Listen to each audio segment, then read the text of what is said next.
Hi everyone, I'm here with our midweek read aloud and I'm in my backyard today. We are still looking at the story of Joseph in Genesis, right? And the part that we hit on Sunday was his brothers needed food. They were living in Canaan with their father Jacob. Jacob sends them to go to Joseph and, well, he doesn't know he's sending him to Joseph, to go to Egypt and buy food. And when the brothers come, some of you have already kind of read ahead or you know the story. Joseph is struggling because he feels a lot of feelings from the things that they did to him, but also now he's at a place where things are going well for him. And so he's got to decide if he's going to forgive them, if he's going to do as God wants him to do and forgive his brothers for what they did. And surprise them by being kind to them instead of repaying their evil with evil. So the read aloud I have for you today it's from a chapter book. It's called The Stories Julian Tells by Anne Cameron. And I love this book. It's got great short chapters that make wonderful read alouds for everyone in the family. So I'm going to read chapter 1, and it actually has to do with the picture on the cover. See them eating pudding. Okay? So let's read it, and then we'll talk about how it reminds us of Joseph and his brothers. The pudding like a night on the sea. I'm going to make something special for your mother, my father said. My mother was out shopping. My father was in the kitchen looking at the pots and pans and the jars of this and that. What are you going to make? I said. A pudding, he said. My father is a big man with wild black hair. When he laughs, the sun laughs in the window panes. When he thinks, you can almost see his thoughts sitting on all the tables and chairs. When he is angry, me and my little brother Huey shiver to the bottom of our shoes. What kind of pudding will you make? Huey said. A wonderful pudding, my father said. It will taste like a whole raft of lemons. It will taste like a night on the sea. Then he took down a knife and sliced 5 lemons in half. He squeezed the first one. Juice squirted in my eye. Stand back, he said, and squeezed again. The seeds flew out on the floor. Pick up those seeds, Huey, he said. Huey took the broom and swept them up. My father cracked some eggs and put the yolks in a pan and the whites in a bowl. He rolled up his sleeves and pushed back his hair and beat up the yolks. Sugar, Julian, he said, and I poured in the sugar. He went on beating. Then he put in lemon juice and cream and set the pan on the stove. The pudding bubbled and he stirred it fast. Cream splashed on the stove. Wipe that up, Huey, he said. Huey did. Here's a picture while they're making their pudding together.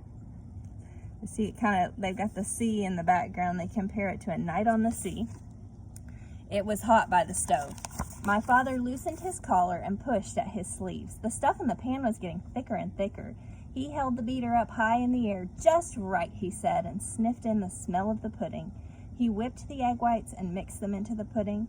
The pudding looked softer and lighter than air. Done, he said.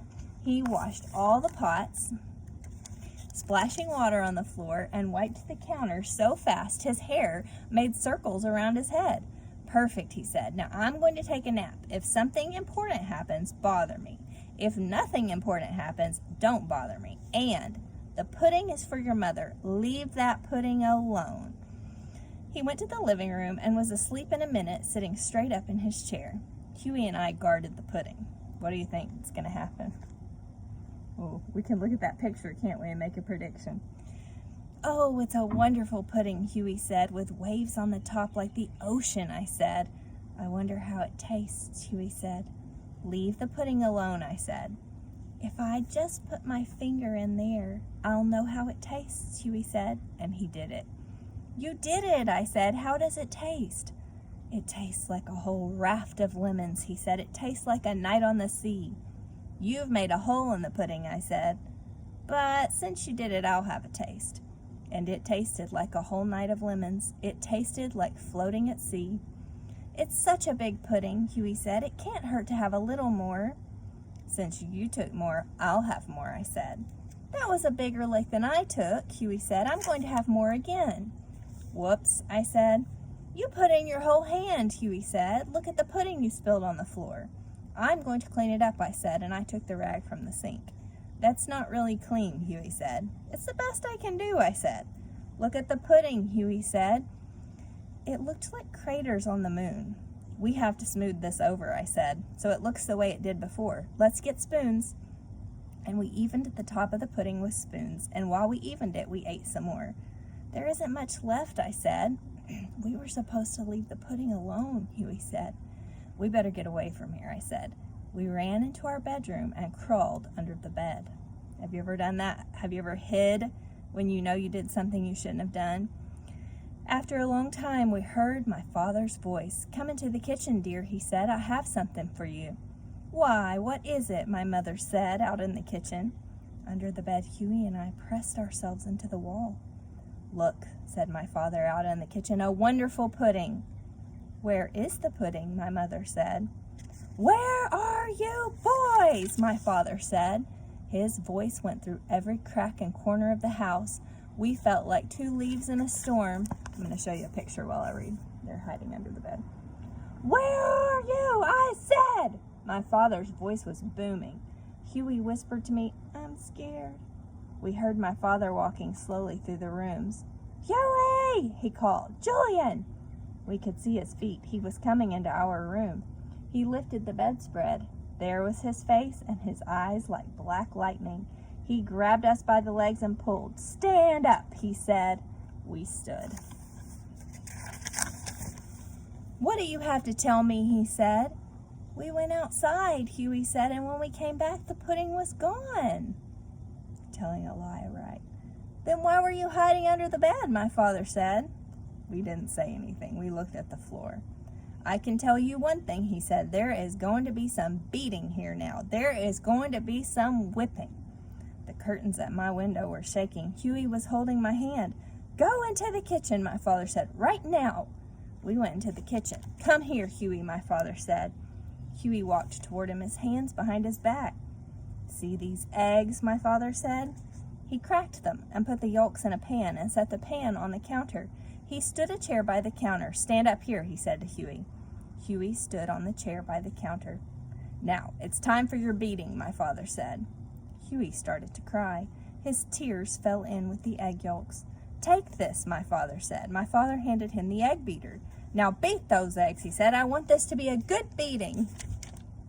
Oh, Huey said. He stopped crying, and he beat the egg yolks. Now you, Julian, stand here, my father said. I stood on a chair by the table. I hope you're ready for your whipping. I didn't answer. I was afraid to say yes or no.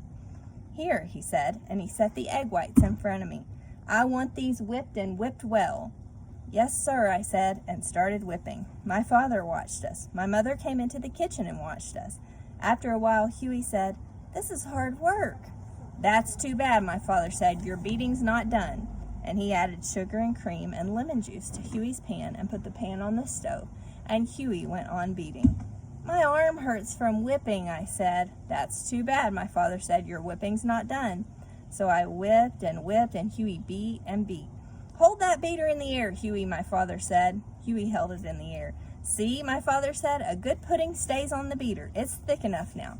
Your beating's done. Then he turned to me. Let's see those egg whites, Julian, he said. They were puffed up and fluffy. Congratulations, Julian, he said. Your whipping's done. He mixed the egg whites into the pudding himself. Then he passed the pudding to my mother. A wonderful pudding, she said. Would you like some, boys? No, thank you, we said. She picked up a spoon. Why, this tastes like a whole raft of lemons, she said. This tastes like a night on the sea. All right, so they thought after they did that bad thing their father told them not to do, that they were in big trouble, that they were going to get a spanking. But their father surprised them, didn't he? Instead of giving them a spanking or another punishment, he kind of tricked them and got them scared at first, but then all he wanted was for them to help make new pudding, right?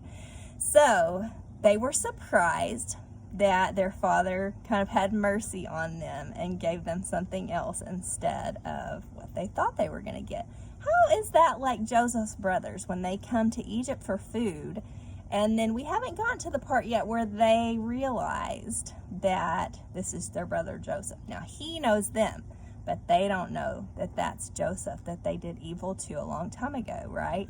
But he knows it's them. So will he surprise them with something kind, with forgiveness, with pudding? Or is he going to repay their evil with evil? And what should we do in our lives? Let's think about that this week, okay? And I'll see you guys again soon. Have a good week.